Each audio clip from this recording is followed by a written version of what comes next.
Good morning. क्या हाल चाल? बढ़िया एकदम। तो नीट का तैयारी चल रहा है? बढ़िया चल रहा है। अब जो है भाई साहब, नीट का वक्त जो है बहुत करीब आ गया है, ठीक है ना। तो थोड़ा सा नीट पे ज़्यादा फोकस करिए, अच्छे से जो है पढ़िए, ठीक है। इससे ज़्यादा अब जो बात करेंगे तो टाइम वेस्टिंग होगा। तो चलिए लेक्चर स्टार्ट करते हैं। तो सबसे पहले अभी तक के 4 लेक्चर में आप क्या क्या पढ़े थे भाई? याद है? हेलो, कुछ याद है? तो चलो हम रिवाइज करा दे रहे हैं। सबसे पहले ये चैप्टर स्टार्ट हुआ था sexual reproduction in flowering plant. एकदम 5 से 10 मिनट तक आप ध्यान से सुनते रहेंगे। ये 4 लेक्चर में जितना हम पढ़ाएं सारा चीज़ आपके दिमाग में सेट हो जाएगा इंशाल्लाह, ठीक है। तो रिवाइज करना शुरू करते हैं। सबसे पहले ये चैप्टर स्टार्ट किए थे, चैप्टर का नाम था sexual reproduction in flowering plant, ठीक है ना। सबसे पहले हम बोले फ्लावर के बारे में भाई कुछ बात जान ले। सबसे पहले तेरे को ये जानना चाहिए कि भाई फ्लावर में फीमेल रिप्रोडक्टिव पार्ट क्या है? पिस्टिल है। और पिस्टिल ग्रुप को क्या कहते हैं? पिस्टिल ग्रुप को क्या कहते हैं? गाइनोइशियम कहते हैं, ठीक है। फिर जो है आप तुम ये जान लो भाई साहब कि कुछ जो है मेल रिप्रोडक्टिव पार्ट होता है ना, उसको क्या कहते थे? बताओ जल्दी से। मेल रिप्रोडक्टिव पार्ट को कहते थे स्टैमेन, उसी ग्रुप को क्या कहते थे? एंड्रोइशियम कहते थे। ये सब बात कुछ याद होना चाहिए। और फ्लावर बनने का डिसीजन बहुत पहले ले लिया जाता है। ये कैसे पता चलता है और ये डिसीजन लेते वक्त क्या किया जाता है? बोलो। Hormonal and structural changes. समझ में आ रहा है नहीं आ रहा? फिर जो है थोड़ा सा हम बात करते हैं सबसे पहले मेल रिप्रोडक्टिव सिस्टम का, यानी कि स्टैमेन का। स्टैमेन में जो है 2 पार्ट होता है। एक होता है थिन लॉन्ग स्लेंडर पोर्शन, जिसको फिलामेंट कहते हैं। दूसरा बाइलोब्ड पोर्शन, जिसको हम क्या कहते हैं? एंथर कहते हैं। फिलामेंट जो है किससे अटैच हो सकता है? फिलामेंट का 2 एंड होता है, proximal and distal end. Proximal and किससे अटैच हो सकता है? थैलेमस से, या फिर किससे अटैच हो सकता है? पेटल से। डिस्टल एंड किससे अटैच होता है? एंथर से। ये सब बात याद है। Number and length of filament, number and length of stamen जो है ये वैरी कर सकता है। और जो है attachment and shape of the जो है एंथर वैरी कर सकता है अलग अलग स्पीसीज में, ठीक है। फिर हम जो है एंथर को काट के देखते हैं। एंथर को अगर हम काट के देखते हैं तो एंथर कैसा होता है? एंथर को अगर हम काट के देखते हैं तो एंथर कैसा होता है? बाइलोब्ड होता है। बाइलोब का मतलब ये होता है कि एक लोब ये है, दूसरा लोब ये है। एंथर जो है टेट्रागोनल होता है। टेट्रागोनल इसलिए होता है क्योंकि एक कॉर्नर, दूसरा कॉर्नर, तीसरा कॉर्नर, चौथा कॉर्नर। पहला बात बाइलोब्ड होता है, दूसरा बात टेट्रागोनल होता है, तीसरी बात कि एंथर जो है डाइथिकस होता है। क्योंकि यहाँ पर जो लॉन्ग लाइन है, जो लॉन्गिट्यूडनल ग्रूव है, जो कि लाइन ऑफ डेहिसेंस है, वो क्या करता है? इन लेयर्स और इन लेयर्स को 2 भाग में बांटता है। यानी कि हर एक लोब में 2 थीका है, यानी कि एंथर डाइथिकस है, ठीक है। उसके बारे में बात करें, उसके बारे में थोड़ा सा आगे अगर बात करें तो हम ये बोल सकते हैं कि एक एंथर में ये 4 ऐसे जो है नियरली सर्कुलर स्ट्रक्चर होते हैं, जिनको हम माइक्रोस्पोरेंजियम कहते हैं। माइक्रोस्पोरेंजियम में 4 लेयर होते हैं। सबसे बाहर एपिडर्मिस, उसके नीचे एंडोथेशियम, उसके नीचे मिडल लेयर और उसके नीचे टेपेटम। सबसे बाहर वाला एपिडर्मिस से प्रोटेक्शन का काम होता है, और आउटर 3 जो है रोल है प्रोटेक्शन एंड डेहिसेंस में। सबसे इनर वाला जिसको हम कहते हैं क्या? टेपेटम। टेपेटम जो है बाई न्यूक्लिएट या मल्टी न्यूक्लिएट होता है। बाई न्यूक्लिएट या मल्टी न्यूक्लिएट इसलिए होता है ताकि एफिशिएंसी बढ़ सके, ताकि जो है ज्यादा से ज्यादा जो है अपना काम कर सके। डेंस साइटोप्लाज्म होता है टेपेटम में। टेपेटम का काम होता है कि जितना से जितना ज्यादा जो है pollen mother cell, pollen grain को नरिशमेंट प्रोवाइड किया जा सके, ये टेपेटम का काम है। उसके बाद अगर हम बात करें, टेपेटम के अंदर कॉम्पैक्टली अरेंज होमोजीनियस सेल्स होते हैं, जिसको हम स्पोरोजीनस टिश्यू कहते हैं। स्पोरोजीनस टिश्यू जो है पॉलन मदर सेल की तरह काम करते हैं। याद करिए, पॉलन मदर सेल की तरह काम करते हैं। यहां पर सेंटर में जो सेल होते हैं जिसको स्पोरोजीनस टिश्यू कहते हैं। स्पोरोजीनस टिश्यू डिप्लॉयड होते हैं, इनमें मियोसिस होकर फाइनली स्पोर बनता है, यानी स्पोर बनता है। और स्पोर से क्या बनता है? पॉलन ग्रेन बनता है। स्पोरोजीनस टिश्यू डिप्लॉयड होता है। सुनो ध्यान से हम कैसे पढ़ रहे हैं। फ्लावर में एंथर को हम काट के देखे हैं। एंथर के स्पोरोजीनस टिश्यू को देख रहे हैं। Epidermis, endothecium, middle layer, tapetum के अंदर स्पोरोजीनस टिश्यू देख रहे हैं। स्पोरोजीनस टिश्यू डिप्लॉयड होता है, इसी वजह से इसे मियोसिस करते हैं और 4 स्पोर बनते हैं, जिसको माइक्रोस्पोर टेट्राड कहते हैं। ये माइक्रोस्पोर, हर एक माइक्रोस्पोर एक पॉलन ग्रेन बनाता है। कैसे बनाता है? सबसे पहले वैक्यूलेशन होता है। वैक्यूल बनने की वजह से एसिमेट्रिकल स्पिंडल बनता है, और उस वैक्यूल बना, एसिमेट्रिकल स्पिंडल बना, एसिमेट्रिकल स्पिनर बना, और सेल डिवीजन हुआ। एक बड़ा सेल बनता है जिसको वेजिटेटिव सेल बोलते हैं। एक छोटा सेल बनता है जिसको जेनरेटिव सेल बोलते हैं। बड़ा सेल जो वेजिटेटिव सेल है उसमें लार्ज इररेगुलर शेप न्यूक्लियस होता है और स्टोरेज रहता है फूड का। और जो जेनरेटिव सेल होता है उसमें जो है वो छोटे होते हैं, स्पिंडल शेप होते हैं, फ्लोट करते हैं in the cytoplasm of the vegetative cell.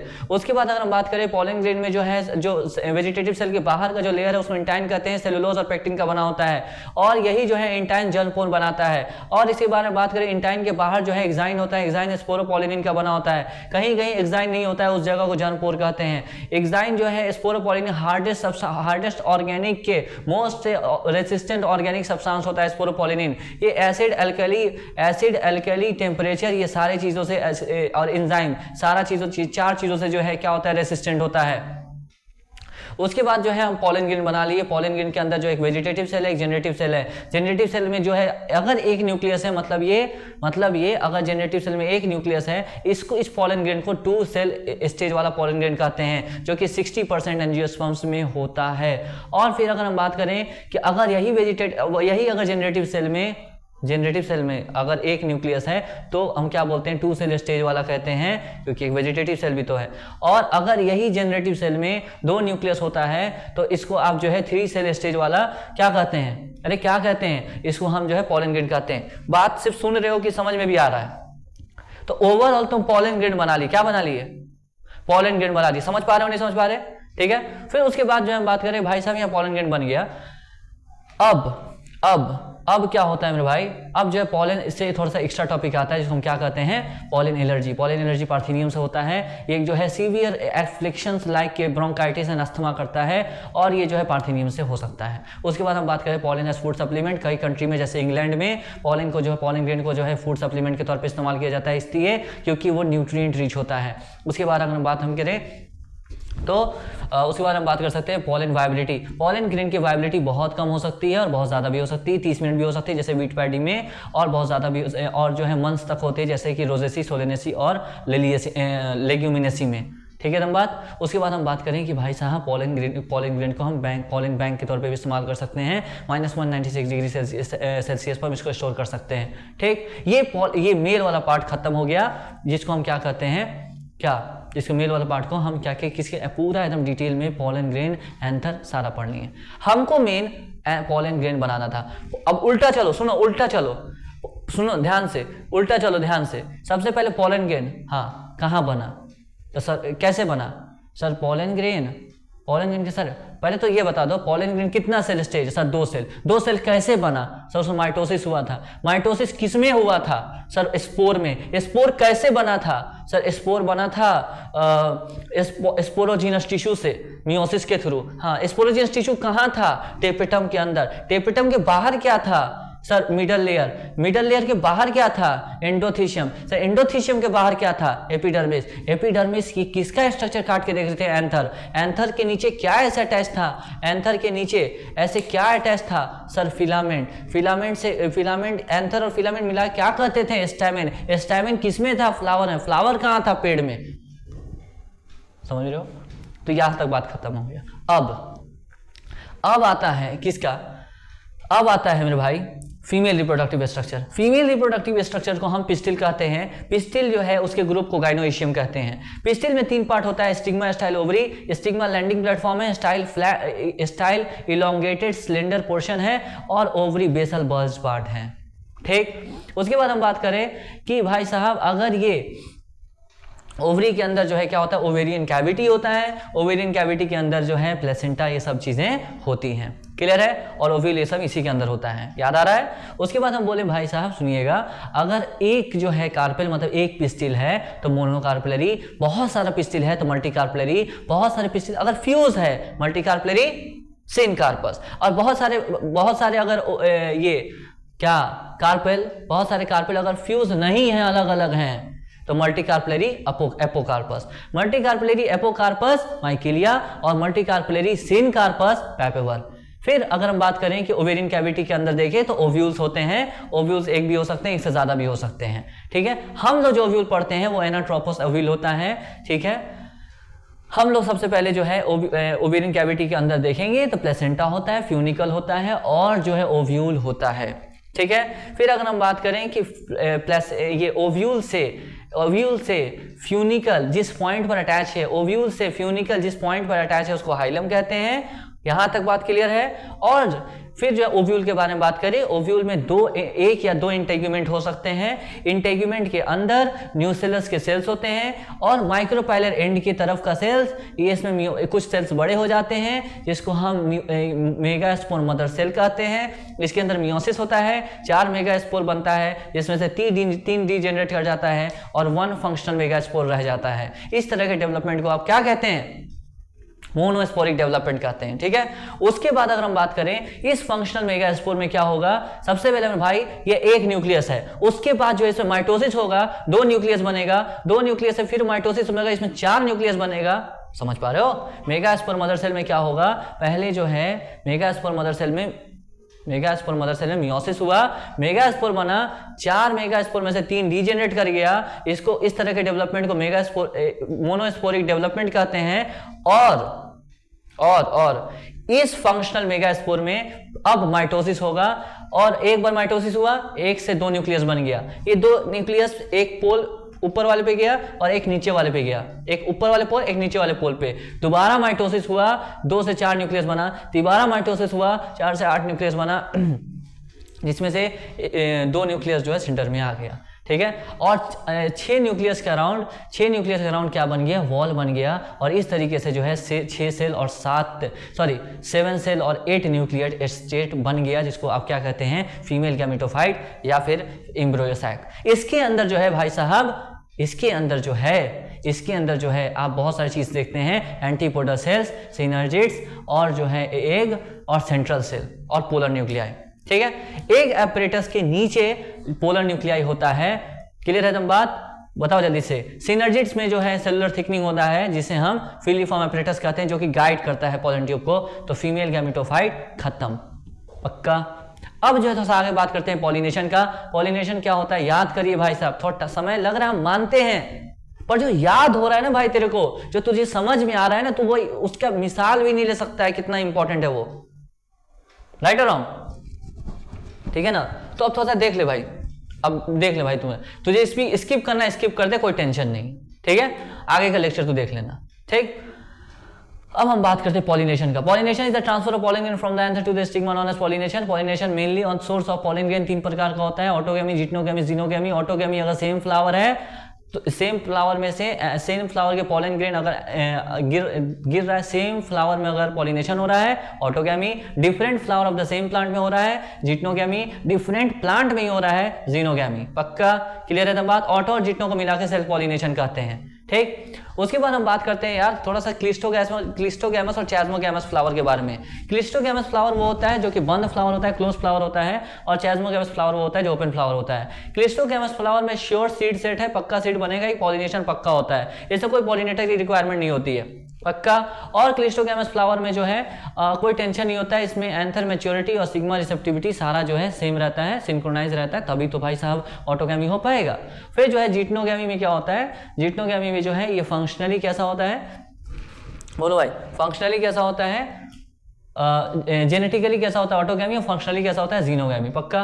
और जीनोगैमी क्या होता है, डिफरेंट प्लांट से ही आ जाए, ठीक है ना, तो उसको हम क्या कहते हैं, जीनोगैमी कहते हैं। सबसे अच्छा कौन है, जीनोगैमी, क्यों, वेरिएशन करता है, पक्का क्लियर है। फिर अगर हम बात करें यार कि हम बात करते हैं एजेंट्स ऑफ पॉलिनेशन की, तो शॉर्ट में जल्दी से बढ़ा रहे हैं। एजेंट्स ऑफ पॉलिनेशन की अगर हम बात करें तो agents of pollination biotic, abiotic होता है, एबायोटिक, बायोटिक होता है। एबायोटिक में 2 होता है, विंड एंड वाटर होता है, जिसमें मेनली कॉमन जो है विंड से होता है। और जो है एबायोटिक में कौन आता है, बायोटिक में एनिमल आते हैं, एनिमल में बहुत सारी चीजें आ सकती हैं। इंसेक्ट जो कि मोस्ट डोमिनेटिंग होता है, उसमें बी सबसे मोस्ट डोमिनेटिंग होता है। फिर बैट आता है, बर्ड आता है, वास्प आता है, एंट आता है, ये सारी चीजें आती हैं उसमें, पक्का। फिर हम बात करें एबायोटिक में डिटेल में विंड के बारे में। विंड के बारे में अगर हम बात करें तो उसमें फीचर के बारे में बात करेंगे। फीचर के बारे में अगर बात करें सबसे पहले कि उसके फ्लावर कैसे होते हैं, फ्लावर जो है कलरलेस, ऑर्डरलेस, नेक्टरलेस होते हैं। फ्लावर का स्टैमेन कैसा होता है, स्टैमेन एक्सर्टेड होता है। उसके जो स्टिग्मा कैसे होता है, स्टिग्मा फेदरी होते हैं, कैसे होते हैं, मोनोव्यूलर होते हैं। और उसके बाद जो है अगर हम बात करें कि ईयर्स होते हैं, जो कि मेज में देखने, मेज कैप में जो है, मेज कॉब में जो देखने को मिल जाता है उसको हम क्या कहते हैं, मेज जो कॉब में देखने को मिल जाता है उसको हम क्या कहते हैं, उसको हम क्या कहते हैं भाई साहब, मेज कॉब में जो देखने को मिल जाता है उसको आप ईयर्स कहते हैं। स्टिग्मा और स्टाइल होता है वो, पक्का क्लियर है। अब थोड़ा सा हम आगे बढ़ते हैं, ठीक। तो यहां तक तेरे को भाई एकदम क्लियर होगा कि हम जो है क्या पढ़ लिए, मेल गैमेटोफाइट, कैसे बना, उसके अंदर मेल गैमेट, फीमेल गैमेटोफाइट, उसके अंदर एक होता है पॉलिनेशन, उड़ के आ गया। अब बात आता है पॉलन पेस्टिल इंटरेक्शन का। पॉलन पेस्टिल इंटरेक्शन का मतलब पॉलिनेशन से लेके पॉलन ट्यूब के एंट्री होने तक into the through the micropylar and, pollen tube pollination से पॉलन ट्यूब की एंट्री तक के इवेंट को अब क्या कहते हैं, पॉलन पेस्टिल इंटरेक्शन। सबसे पहले पॉलन ग्रेन लैंड करेगा स्टिग्मा पे, वहां पर केमिकल डायलॉग होगा और इस केमिकल डायलॉग के बेसिस पे इसको एक्सेप्ट किया जाएगा या रिजेक्ट किया जाएगा। पक्का अगर ये जो है सेम स्पीसीज है और जो है सेल्फ इनकम्पैटिबल नहीं है, उस समय क्या होगा, इसको एक्सेप्ट कर लिया जाएगा और फाइनली जो है पॉलन ट्यूब जर्मिनेशन होगा स्टिग्मा में। ठीक, उसके बाद जो अगर बात करें कि अगर वो 2 सेल स्टेज में पॉलन ग्रेन आया है तो फिर जो है उसके जेनरेटिव सेल के न्यूक्लियस जो है स्टिग्मा में डिवाइड करके 1 से 2 न्यूक्लियस बना देंगे। अगर वो 3 सेल स्टेज में आया है तो कोई टेंशन ही नहीं है, वो तीनों जितने साइटोप्लाज्म के मटेरियल हैं वो सारे दो जेनेटिव सेल के न्यूक्लियस, एक वेजिटेटिव सेल के न्यूक्लियस स्टिग्मा में आ जाएंगे। फिर जो है ग्रोथ ऑफ पॉलन ट्यूब होगा, पॉलन ट्यूब जो है स्टाइल के थ्रू होते हुए ग्रोथ होगा और जो है finally entry of pollen tube होगा थ्रू द माइक्रोपाइलर एंड। और ये एंट्री गाइड कौन करेगा, एंट्री गाइड करेगा कौन सा, फिलीफॉर्म एपरेटस। पक्का क्लियर एकदम। उसके बाद अगर हम बात करें कि भाई साहब यहाँ पर जब पॉलन मेल गैमेट आ गया है तो मेल गैमेट जाएगा कहाँ पर, डीजेनरेटिंग सिनर्जी में। डीजेनरेटिंग सिनर्जी में 2 मेल गैमेट रिलीज कर दिया जाएगा, जिसमें से एक मेल गैमेट जो है एक एपरेटस के साथ फ्यूज करेगा सिनगैमी, और दूसरा मेल गैमेट जो है फ्यूज करेगा पोलर न्यूक्लियाई के साथ, इसको कहेंगे ट्रिपल फ्यूजन। दोनों को मिला के सिनगैमी एंड ट्रिपल फ्यूजन दोनों को मिला के आप क्या कहते हैं, डबल फर्टिलाइजेशन कहते हैं। डबल फर्टिलाइजेशन के बाद क्या होगा, जो 3 एंटीपोडल सेल्स है और 2 सिनर्जी, 2 सारे डीजेनरेट कर जाएंगे, मात्र बच क्या जाएगा, प्राइमरी इंडोस्पर्म सेल और क्या बच जाएगा, जाइगोट बच जाएगा। यहां तक का इवेंट क्लियर है। और अब जो है जाइगोट बन चुका है, अब आगे का इवेंट क्या होगा, यानी कि हम अभी तक क्या पढ़े, मेल गैमीट कैसे बनता है, तो कहाँ बनता है और कैसे बनता है, फीमेल गैमीट, मेल गैमीटोफाइट के अंदर मेल गैमीट है पॉलन ग्रेन के अंदर, फीमेल गैमीट कहाँ बनता है, कैसे बनता है, और फीमेल गैमीटोफाइट के अंदर एक सेल है। इन दोनों को फर्टिलाइज कर दिए, जाइगोट बन गया, प्राइमरी इंडोस्पर्म सेल बन गया।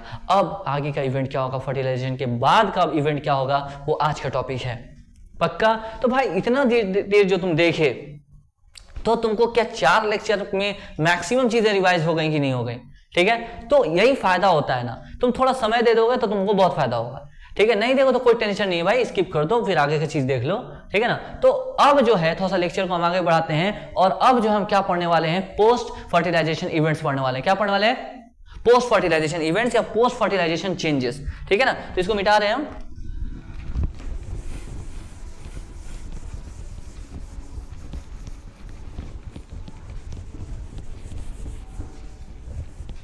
चलिए, पोस्ट फर्टिलाइजेशन चेंजेस।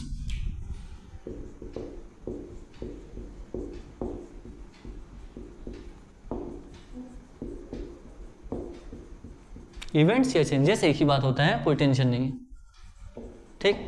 अभी तक क्या बन गया है, अभी तक जो है जाइगोट बन गया है, अभी तक क्या बन गया है, जाइगोट बन गया है। कौन सा एंड बना रहे हैं, माइक्रोपाइलर एंड, ठीक है। ये माइक्रोपाइलर एंड, ये वाला कौन सा एंड है, माइक्रोपाइलर एंड है।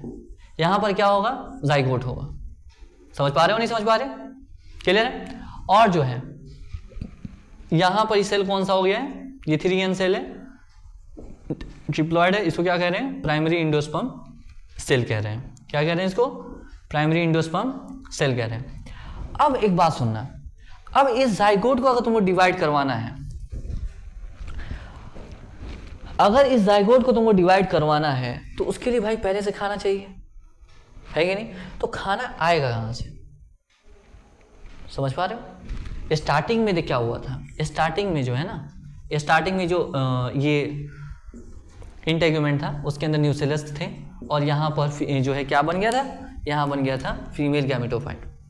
स्टार्टिंग तक का तो ठीक है, यहाँ पर जो है ऐसा 3 एंटीपोडल कि सिनर्जिट्स हो जाएंगे। स्टार्टिंग में नरिशमेंट की न्यूसेलस से मिल जाता था, ग्रोथ करने के लिए, डिवाइड करने के लिए कुछ के भी नरिशमेंट मिल जाता था। पर अब एक बार जब न्यूसेलस खत्म हो गया, क्योंकि नरिशमेंट देखिए खत्म हो गया, कई बार बच भी जाता है थोड़ा सा, पर जनरली खत्म हो जाता है ये न्यूसेलस। जब न्यूसेलस का खाना खत्म हो गया तो ये इसको खाना कहाँ से आएगा, और जाइगोट को भाई ग्रोथ कराने के लिए कहाँ से खाना लाएंगे, समझ पा रहे हो, नहीं समझ पा रहे। तो जाइगोट को ग्रोथ कराने से पहले आपको पहले उसके खाना का इंतजाम कराना पड़ेगा, राइट और रॉन्ग। जाइगोट को ग्रोथ कराने से पहले क्या करना पड़ेगा, उसके खाने का इंतजाम करना पड़ेगा। तो खाने का इंतजाम करने के लिए आप इससे प्राइमरी एंडोस्पर्म सेल से सबसे पहले खाना बनाएंगे, इसको एंडोस्पर्म कहेंगे। सर खाना बना क्यों रहे हैं? इसलिए बना रहे हैं खाना ताकि जो है इस जाइगोट को खिला सके। अच्छा, इतना बात समझ में आ रहा है? Yes sir. भाई देखो, बहुत छोटा सा बात बोल रहे हैं कि इस जाइगोट को डिवाइड करवाने के लिए आपको खाना चाहिए, खाना होना चाहिए आपके पास। ये खाना आएगा कहाँ से? इसलिए आप पहले एंडोस्पर्म तैयार करेंगे। इसलिए सबसे पहला जो इवेंट होगा पोस्ट फर्टिलाइजेशन इवेंट में, वो सबसे पहला होगा क्या? Endosperm formation. एंडोस्पर्म फॉर्मेशन सबसे पहला इवेंट, ठीक है सर। उसके बाद एंडोस्पर्म बना लिए। सर क्यों बनाए थे? एम्ब्रियो डेवलपमेंट के लिए। यानी दूसरा जो इवेंट होगा एम्ब्रियो डेवलपमेंट, इसको एम्ब्रियोजेनेसिस कहेंगे, ठीक है सर।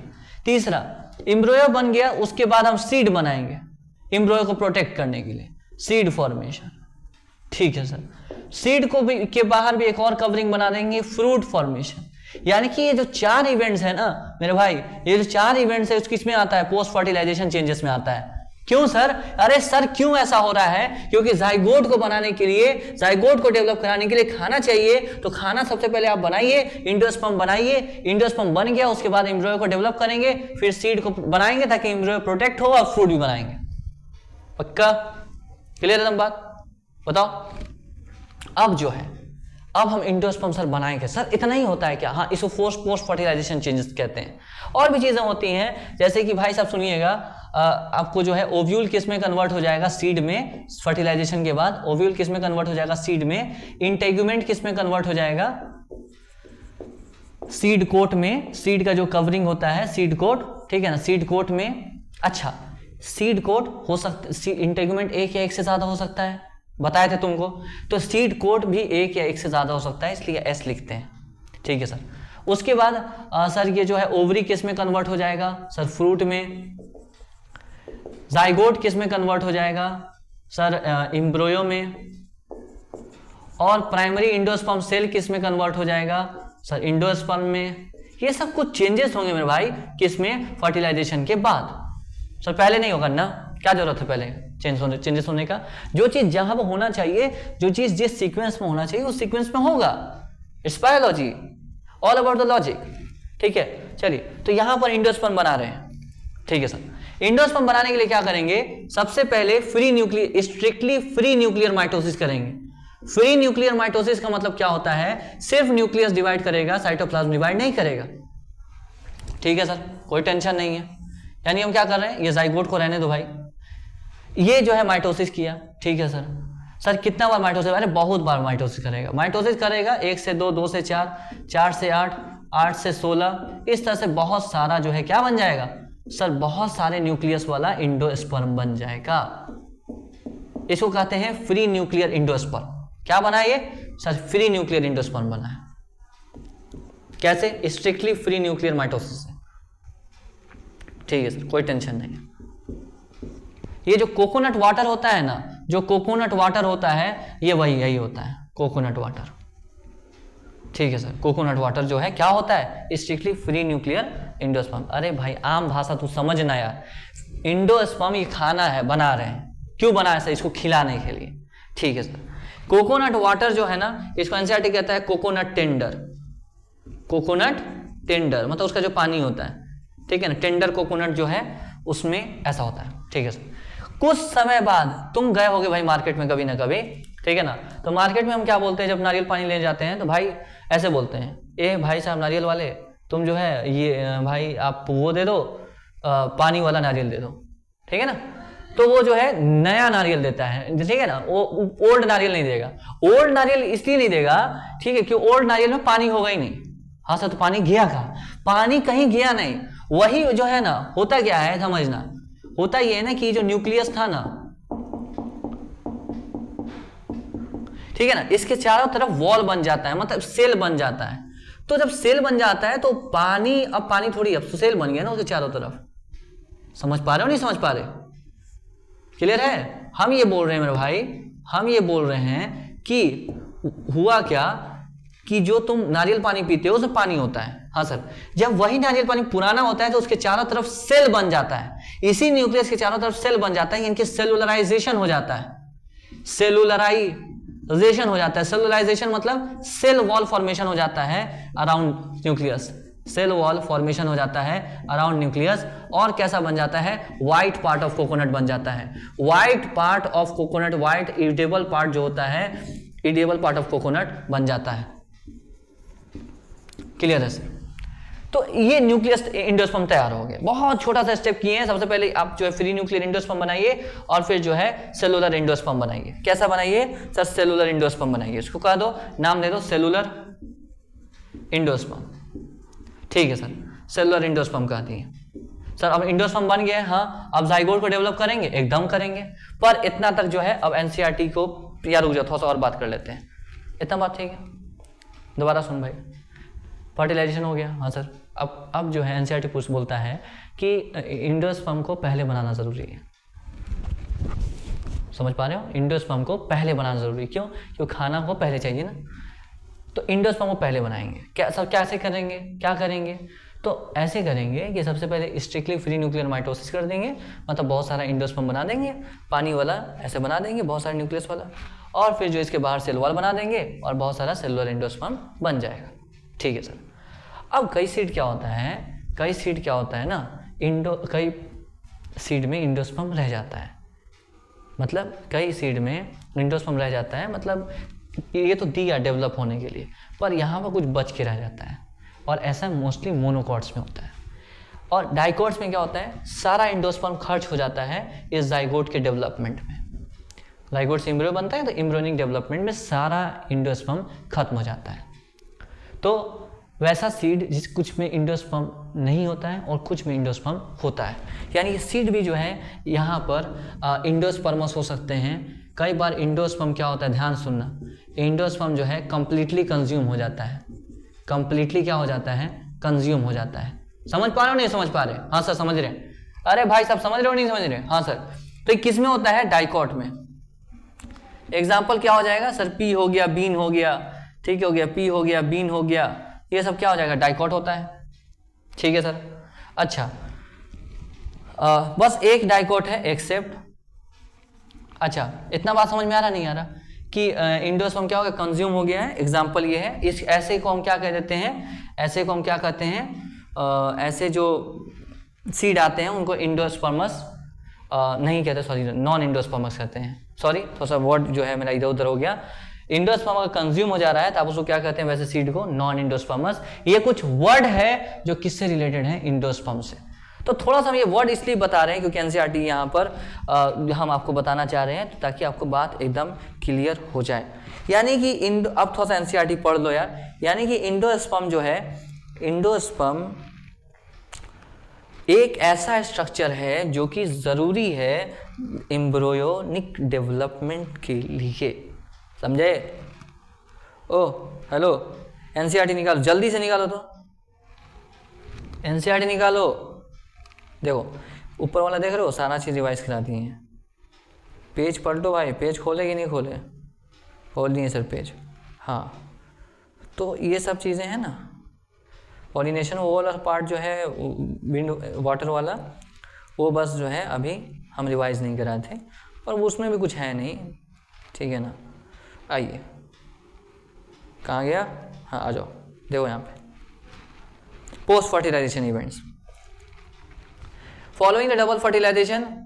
एनसीईआरटी खोलो, मुझे मत देखो, एनसीईआरटी ऐसे देख रहे हो सिर्फ वीडियो। एनसीईआरटी खोल के देखो। Following double fertilization, double fertilization के बाद event of the endosperm and the embryonic development, मतलब क्या क्या हो रहा है, endosperm, event of the endosperm, embryo development, ठीक है, maturation of ovule into seed मतलब seed formation, and ovary into fruit मतलब फ्रूट फॉर्मेशन। इस सारे को मिला के एक साथ क्या कहते हैं, पोस्ट फर्टिलाइजेशन इवेंट्स। ठीक है? Yes sir. अब देखो एंडोस्पर्म के बारे में बात कर रहे हैं। Endosperm development preceded embryonic development, मतलब एंडोस्पर्म का बनना एम्ब्रियो से पहले होगा। यही तो चिल्ला चिल्ला के बोल रहे हैं एक ही बात। फिर एनसीईआरटी बोलता है वाई, इसलिए क्योंकि खाना भाई पहले ना बनना चाहिए। अब घर में लोग आ जाएगा उसके बाद खाना बनेगा, पता चला सो गया आके लोग, ठीक है ना, समझ में आ रहा है? तो ये सब बात है। The primary endosperm cell divide repeatedly, है ना, इस सेल रिपीटेडली डिवाइड करेगा। सर ये तो न्यूक्लियस डिवाइड कर रहा है। अरे चचा देखिए यहाँ पर हम बोले सेल डिवीजन हो रहा है, किस में सेल डिवीजन हो रहा है भाई? प्राइमरी एंडोस्पर्म सेल में ही ना। अरे इसमें सेल डिवीजन हुआ, हाँ सर, किस प्रकार का? फ्री न्यूक्लियर माइटोसिस हुआ। अच्छा, मतलब हुआ तो इसी में ना, बस न्यूक्लियस में हो गया इसके। समझ में आ रहा नहीं आ रहा? हाँ, तो ये सब बातें बोल रहे हैं एनसीईआरटी। तो the cells of this tissue are filled with the reserve food material. हाँ भाई, एंडोस्पर्म में क्या है? Food material, reserve food material है। And are used for the nutrition of developing embryo. वही तो कह रहे हैं, इसी के लिए तो बना रहे हैं ताकि एम्ब्रियो को डेवलपमेंट करे। In most common type of endosperm development the primary endosperm nucleus undergo successive nuclear division give rise to free nuclei. ज्यादातर में क्या होता है? प्राइमरी एंडोस्पर्म न्यूक्लियस फ्री जो है डिवाइड करता है। अब तुमको सोच रहा होगा अभी यहाँ बैठ के, सर अभी तो आप बोले हैं प्राइमरी एंडोस्पर्म सेल में होता है। अरे भाई साहब, यहाँ कहने का मतलब ये है, यहाँ कहने का मतलब ये, दोबारा ये लाइन देख लो। Primary endosperm cell divide repeatedly and forms a triploid endosperm tissue. मतलब ये जो है इसके अंदर डिवीजन होगा और फाइनली जो है एंडोस्पर्म बनेगा। पर इसमें डिवीजन होगा किस प्रकार का?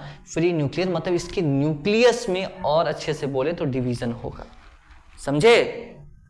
अच्छा हाँ, this stage of endosperm development is called free nuclear endosperm, जिसको हम फ्री न्यूक्लियर एंडोस्पर्म कह देंगे। Subsequently, cell wall formation occurs and the endosperm becomes cellular. Cell wall formation होगा और cellular हो जाएगा। ठीक है। The number of free nuclei be formed before cellularization greatly vary. मतलब कितने न्यूक्लियस बनेंगे अलग अलग स्पीसीज में, अलग अलग अमाउंट में बनेंगे। हम ये थोड़ी बोले फिक्स अमाउंट बनेंगे। The coconut water from tender coconut, जो कोकोनट वाटर होता है टेंडर कोकोनट से, मतलब नया नया कोकोनट जो आता है, ठीक है ना, वो क्या होता है? वो यही होता है, क्या कहते हैं इसको? फ्री न्यूक्लियर एंडोस्पर्म होता है, पक्का। थाउजेंड्स ऑफ न्यूक्लियस होता है। एंड द वाइट कर्नल, जो वाइट पार्ट होता है ना, वाइट कर्नल जो होता है, ये जो वाइट इडेबल पार्ट होता है कोकोनट का, वो क्या होता है? सेलुलर एंडोस्पर्म होता है, पक्का। एंडोस्पर्म में भी कंप्लीटली कंज्यूम हो सकता है, कंप्लीटली कंज्यूम हो जाए। एग्जाम्पल क्या है? पी है, बीन है, ठीक है ना, ग्राउंडनट है, ये सब चीज़ें हैं। तो यहाँ तक बातें क्लियर हैं तो बताइए जल्दी से, उसके बारे में थोड़ा सा और आगे बात करते हैं और उसके बाद एनसीईआरटी को पढ़ते हैं, ठीक। तो कई बार एंडोस्पर्म मेरे भाई खत्म हो जाएगा, सर कहाँ गया? अरे भाई इसको डेवलपमेंट कराने में चला गया। अच्छा, किस में होगा ऐसा? सर ऐसा होगा डाइकोट में। तो भाई साहब कई बार ऐसा होगा, पर कई बार क्या होगा? एंडोस्पर्म जो है, अरे हाँ सर, एंडोस्पर्म जो है डू नॉट कंज्यूम। अरे सर क्या, क्यों कंज्यूम नहीं हुआ? Do not consume completely consume नहीं होगा। अच्छा सर, कंप्लीटली कंज्यूम नहीं होगा? ना ना ना ना, कंप्लीटली कंज्यूम नहीं होगा। एग्जाम्पल कैसा है सर? एग्जाम्पल मोनोकॉट आप ले लीजिए। एग्जाम्पल सर क्या आ जाएगा इसमें? सर वीट आ जाएगा, राइस आ जाएगा, ये सब क्या आ जाएगा सर? मेज आ जाएगा, ये सब क्या है सर? मोनोकॉट है। एक्सेप्ट, ठीक है ना। अच्छा, यहाँ तक बात क्लियर है। तो सर ऐसा सर ऐसा कुछ होगा, ऐसा एंडोस्पर्म जो है कंप्लीटली कंज्यूम हो गया तो डाइकोट में हो। सर एंडोस्पर्म खत्म हो गया, हाँ, तो ऐसा सीड को हम क्या कहेंगे? अरे भाई सीड के अंदर होगा ना ये, तो ऐसा सीड जिसमें एंडोस्पर्म नहीं है उसको क्या कहेंगे? Forms non endosperms seed, forms non endosperms seed. अरे बात समझ में आ रहा है? Yes sir. और ये क्या बनाएगा सर? फॉर्म्स एंडोस्पर्मस सीड, ठीक है, स्पर्मस सीड। पर मेरे भाई एक ठो एक्सेप्ट कैस्टर, मतलब यहां पर कैस्टर भी लिख ले भाई, सुन ध्यान से। कैस्टर भी जो है क्या बनाएगा? Non endosperms seed. Sir castor तो डाइकोट होता है।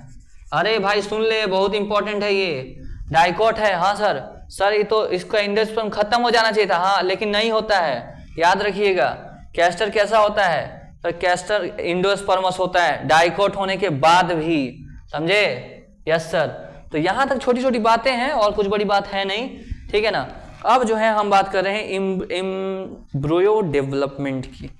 कभी कभी आवाज अटक जाता है ना बोलते बोलते, हाँ चलो देखो यहाँ तक बात क्लियर हो गया। देख लो भाई समरी कर देते हैं।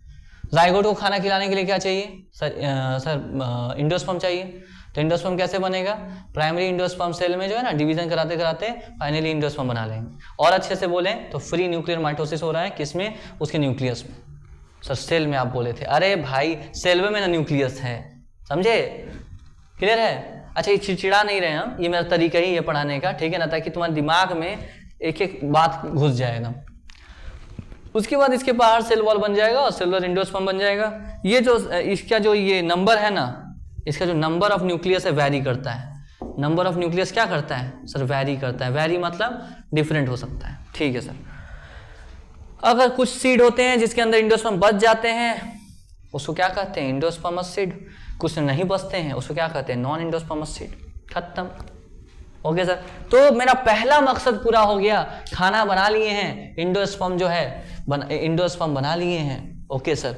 जब इंडोस्पर्म बना लिए तो क्या टेंशन है, एक मिनट रुको तो।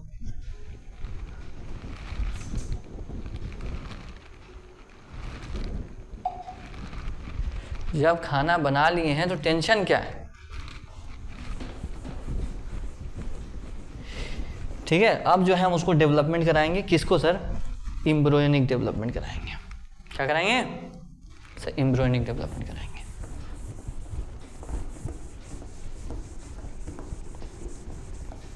तो देखो ये जो है एम्ब्रियोनिक डेवलपमेंट कराएंगे तो एम्ब्रियो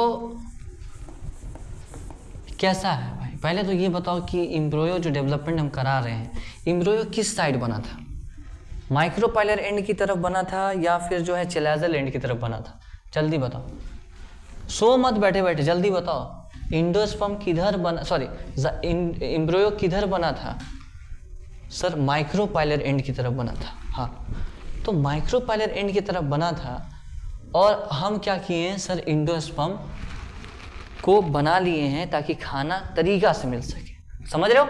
यस सर, आइए थोड़ा सा बना रहे हैं। ये हो गया क्या, एम्ब्रियो सैक। इसके अंदर क्या था सर, सेलुलर इंडोस्पर्म था, ये सेलुलर इंडोस्पर्म था। ध्यान सुनना,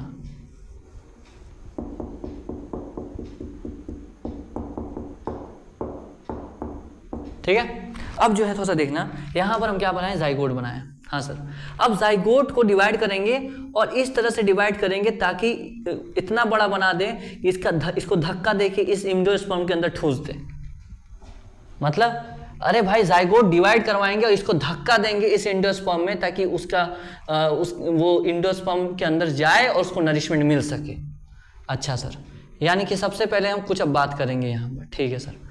ये क्या था सर, ये जाइगोट था, ठीक है। जाइगोट अब डिवाइड करेगा, जाइगोट क्या करेगा सर, डिवाइड करेगा। जाइगोट क्या करेगा मेरे भाई, डिवाइड करेगा, ठीक है सर। जाइगोट डिवाइड किया और दो सेल बना, और दो सेल बना, यहां पर क्या हो रहा है, दो सेल बन रहा है, यहां पर क्या हो रहा है, सुनना मेरे भाई, दो सेल बन रहा है, देख रहे हो बाहर कितना हल्ला कर रहा है सर। इस सबको कौन समझाएगा, है वो कुत्ता सबको कौन समझाए भाई, हल्ला आ रहा है थोड़ा सा, बाहर कुत्ता हल्ला कर रहा है। खैर उस पर ध्यान मत दो, यहाँ ध्यान दो।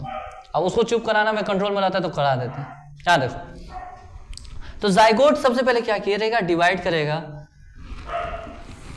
जाइगोट डिवाइड करेगा और दो सेल बनाएगा। इसको कहेंगे ये एम्ब्रियो सेल है, एम्ब्रियोनल सेल है, ठीक है ना। और इसको क्या कहते हैं, सस्पेंसर सेल है। अरे उल्टा बोल दिए, एक सेकेंड से उल्टा बोल दिए। इसको कहते हैं सस्पेंसर सेल, सस्पेंसर सेल। इसको कहते हैं एम्ब्रियोनल सेल, एम्ब्रियोनल सेल। कोई दिक्कत है नहीं सर, कोई दिक्कत नहीं है, ठीक है सर। अब क्या करें भाई, सुन ध्यान से, इसको हम 1 से 2 में कन्वर्ट कर दिए, 1 से क्या किए हैं सर, 2 में कन्वर्ट कर दिए ऐसे। अब हम इसको पहले डिवाइड करवाएंगे, मतलब यहां का सीन चल रहा है, इसको डिवाइड करवाएंगे और इस एम्ब्रियोनल सेल को धक्का देंगे इस एंडोस्पर्म के अंदर। इस एंडोस्पर्म के अंदर हम धक्का देने वाले हैं, किसको सर, किसको, हम इस एम्ब्रियो को, ठीक है। तो उसके लिए हम क्या करेंगे, उसके लिए हम इस सस्पेंसर सेल को क्या करेंगे, डिवाइड करवाएंगे एकदम जोरदार तरीके से। देख लो भाई डिवाइड कर रहा है, इसको लाल बना देते हैं, डिवाइड कर रहा है सस्पेंसर सेल, ऐसे डिवाइड कर रहा है। ठीक है सर, ठीक है सर, डिवाइड किया सर। ये कौन है सर, एम्ब्रियोनल सेल है, ये एम्ब्रियोनल सेल है। ये डिवाइड करके धक्का मारेगा, अरे भाई साहब डिवाइड करके धक्का दिया जाएगा किसके अंदर, इस एम्ब्रियोनल सेल को एंडोस्पर्म के अंदर धक्का दिया जाएगा। जैसे ही धक्का दे दिया जाएगा, अब ये एंडोस्पर्म जो है, अब ये एंडोस्पर्म से नरिशमेंट लेकर अब ये डिवाइड करेगा, और ये जो है एंडोस्पर्म के अंदर नरिशमेंट लेकर ये डिवाइड करके अब एम्ब्रियो मल्टी सेलुलर बनाना शुरू कर देगा।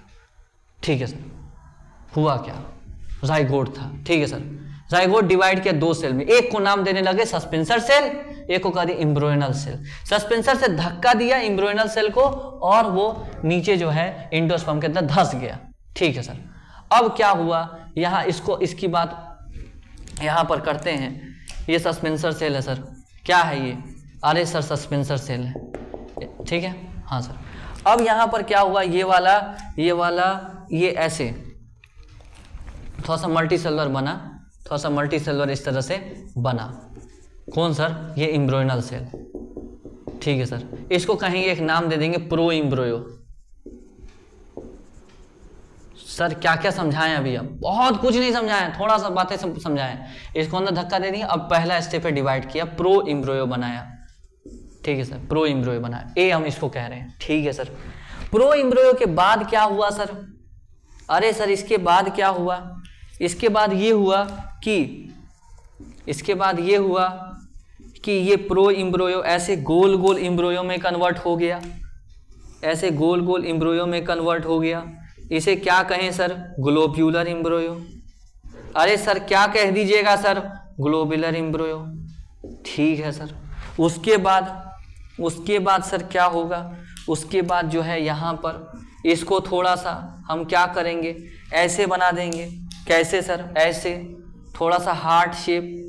ठीक है सर, इसको हम क्या कह दें सर, इसको हम कह देंगे हार्ट शेप एम्ब्रियो। क्या कह देंगे सर, तीसरा heart shape embryo, heart shape embryo. ठीक है सर, कोई टेंशन नहीं है। उसके बाद फाइनली आ जाता है मैच्योर एम्ब्रियो। क्या आता है सर, मैच्योर एम्ब्रियो। हम मैच्योर एम्ब्रियो को हम डिटेल में देखेंगे, मैच्योर एम्ब्रियो। ठीक है सर, यानी कि पहला क्या है सर, पहला है प्रो एम्ब्रियो, दूसरा है ग्लोब्यूलर एम्ब्रियो, तीसरा है हार्ट शेप एम्ब्रियो, चौथा है mature embryo. Most important sequence, सबसे पहला ग्लोब्यूलर एम्ब्रियो। नोट, सबसे पहला है ग्लोब्यूलर एम्ब्रियो, दूसरा है सबसे पहला है प्रो एम्ब्रियो, दूसरा है ग्लोब्यूलर एम्ब्रियो। लिख ले मेरे भाई, प्रो एम्ब्रियो, उसके बाद है ग्लोब्यूलर एम्ब्रियो, उसके बाद है हार्ट शेप एम्ब्रियो, उसके बाद है मैच्योर एम्ब्रियो। पक्का, अरे पक्का बोल, हाँ भाई, उल्टा चल भाई। मैच्योर एम्ब्रियो वापस आ सर, मैच्योर एम्ब्रियो से पहले हार्ट शेप एम्ब्रियो वापस आ, ग्लोब्यूलर एम्ब्रियो वापस आ, प्रो एम्ब्रियो वापस आ सर, ये सस्पेंसर सेल और एम्ब्रियोनल सेल वापस आ सर, सस्पेंसर और एम्ब्रियोनल सेल। सर ये क्यों डिवाइड किया था, किससे डिवाइड किया था, जाइगोट से। सर जाइगोट से क्यों डिवाइड किया था, ताकि इसको धक्का देके एम्ब्रियोनल सेल में डाल सकें। दोबारा चल, जाइगोट से डिवाइड किया, सस्पेंसर सेल, एम्ब्रियोनल सेल। ठीक है, एम्ब्रियोनल सेल, सस्पेंसर सेल बहुत डिवाइड करके धक्का मारा, किसको, एम्ब्रियोनल सेल को। और धक्का क्यों मारा, ताकि एंडोस्पर्म से नरिशमेंट ले सके। और फिर जो है प्रो एम्ब्रियो बना इस नरिशमेंट लेके, फिर ग्लोब्यूलर एम्ब्रियो बना और नरिशमेंट लेके, फिर अगला स्टेज हार्ट शेप, फिर आया मैच्योर एम्ब्रियो। ठीक है, जल्दी बता भाई, pro embryo, globular embryo, heart shape embryo and mature embryo. पक्का, यस सर। अब जो है थोड़ा सा हम मैच्योर, यहाँ तक बात क्लियर है, जल्दी बता भाई, जल्दी बता। चलो अब थोड़ा सा एनसीईआरटी के लाइन देख लेते हैं। एनसीईआरटी के लाइन तो देखना ज़रूरी है ना, यस सर ज़रूरी है। अच्छा, एनसीईआरटी की लाइन देखने से पहले एक बात सुन ले भाई, एक बात सुन। ये जो हम यहाँ तक बात किए ना, ये स्टार्टिंग का कुछ स्टेज है ना, स्टार्टिंग का ये सब जो स्टेज है, ये सब जो है सेम रहता है दोनों मोनोकॉट में और डाइकॉट में। यानी कि इनिशियल स्टेज, एक और नोट लिख दे रहे हैं, इनिशियल स्टेप ऑफ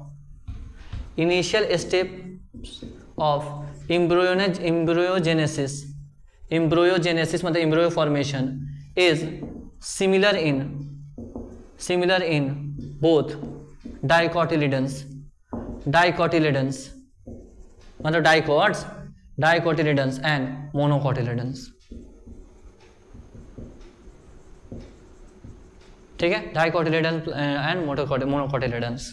पक्का, डाइकोट मोनोकोट में इनिशियल स्टेप सेम रहता है, फर्क यहां मैच्योर एम्ब्रियो में आके आता है। कैसा फर्क, बात करेंगे उस पर। आइए, ठीक, एम्ब्रियो वाले खोलो, एम्ब्रियो वाले सेक्शन को खोलो। Embryo develops at the micropylar and. Embryo कहाँ डेवलप होता है, ये कौन सा एंड है, इससे तो तुमसे स्टार्टिंग में ही सवाल पूछे थे, ये कौन सा एंड है, माइक्रोपाइलर एंड। ठीक है, हाँ सर।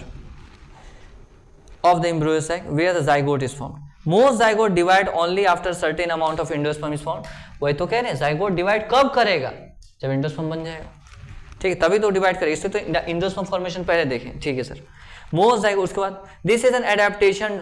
यहीं पे तो असर्शन रीजन बनता है ना कि भाई ज्यादातर जाइगोट डिवाइड कब करता है, जब एंडोस्पर्म बन जाए। ऐसा क्यों है, एडेप्टेशन है ये। अरे भाई ऐसा क्यों एडेप्टेशन है, ताकि सही से खाना सही वक्त पे खाना मिल जाए। This is an adaptation to provide assured nutrition to the developing embryo. ऐसा क्यों है, ताकि जो है सही तरीके से खाना मिल जाए, समय पे खाना मिल जाए। दो the seeds differ greatly, the seed हो सकता है अलग अलग प्रकार का हो जाए, डाइकॉट हो जाए, मोनोकॉट सीड हो जाए, कैसा भी हो जाए। The early stages of embryo development embryogenesis are similar in both monocotyledon and dicotyledon. Early जो है, ठीक है ना, अर्ली स्टेज जो है, इनिशियल स्टेज जो है क्या होता है, सेम होता है, सिमिलर होता है, किसमें, डाइकोट मोनोकोट सीड में, दोनों में। पक्का। The zygote give rise to the pro-embryo and subsequently to the globular, heart shape and mature embryo। ठीक है ना, क्या आता है सबसे पहले जो है प्रो एम्ब्रियो, फिर ग्लोब्यूलर एम्ब्रियो, फिर heart shape embryo, then mature embryo आता है। अब जो मेरा अगला टॉपिक है वो क्या है, स्ट्रक्चर ऑफ एम्ब्रियो है, स्ट्रक्चर ऑफ एम्ब्रियो है। चलिए अब थोड़ा सा हम स्टार्ट करते हैं, थोड़ा क्या करते हैं, इसको स्टार्ट करते हैं। 1 मिनट रुकना भाई, चाहे रुको, कोई टेंशन नहीं है। असल में ये जो ना सूख गया है ये वाला, तो इसलिए मिटाने में दिक्कत होता था। सोचे थे कि इसको भिंगा लेते हैं, फिर हम सोचे नहीं भाई क्लास डिस्टर्ब हो जाएगा, तो बाद में देख लिया जाएगा, थोड़ा सा मेहनत ही ना बढ़ेगा, नहीं क्लास डिस्टर्ब नहीं होना चाहिए। ठीक है, चल, तो यहाँ तक हो गया है। हाँ सर, अब एम्ब्रियो का स्ट्रक्चर देखना है। एम्ब्रियो क्या देखना है सर, स्ट्रक्चर देखना है।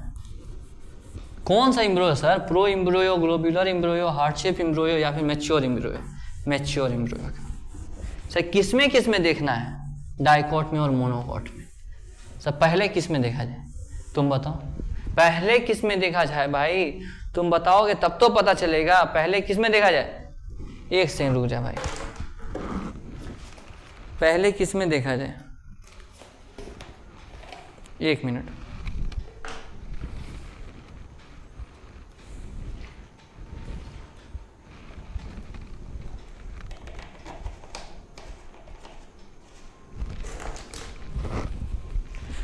यहाँ पर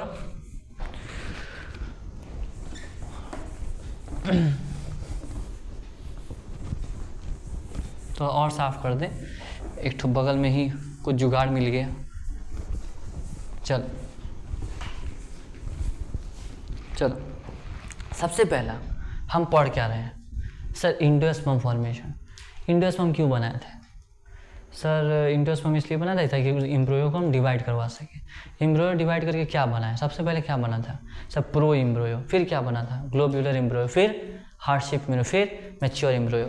जो अर्ली स्टेप्स है, इनिशियल स्टेप्स है, वो क्या था सर, सेम था, किस में सर, डाइकॉट में और मोनोकॉट में। ठीक है सर, तो अब क्या हम देखें, एम्ब्रियो तो बना लिए ना, हाँ सर। अब मैच्योर एम्ब्रियो का स्ट्रक्चर देखिए। मैच्योर में किसका देखें, डाइकॉट का या मोनोकॉट का? सर पहले डाइकॉट का देखा जाए, ठीक है। किसका देखेंगे सर? पहले किसका देखेंगे? डाइकॉट्स का देखेंगे, ठीक। तो चल भाई डाइकॉट्स का देखते हैं। तो डाइकॉट का हम स्ट्रक्चर देखेंगे ना, तो हम कुछ ऐसा दिखेगा। मान ले भाई डाइकॉट बना रहे, डाइकॉट एम्ब्रियो का स्ट्रक्चर बना रहे हैं, ठीक है सर।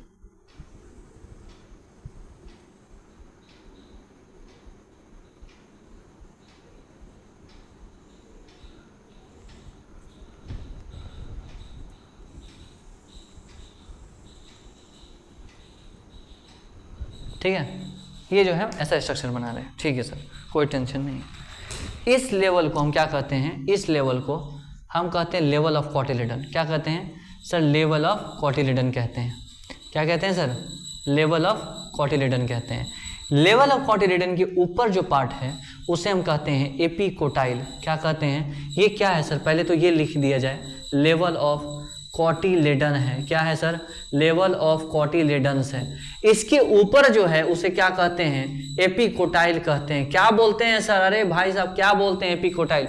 और इसके लेवल ऑफ कॉटिलेडन के नीचे जो है इसे हम क्या बोलते हैं? हाइपोकोटाइल कहते हैं। क्या बोलते हैं सर? हाइपोकोटाइल कहते हैं। What is epicotyl? एपिकोटाइल का मतलब ये है, एपिकोटाइल का मतलब ये है द पार्ट ऑफ, अरे सुनिएगा मेरे भाई, ध्यान सुनिएगा, हम क्या बोल रहे हैं?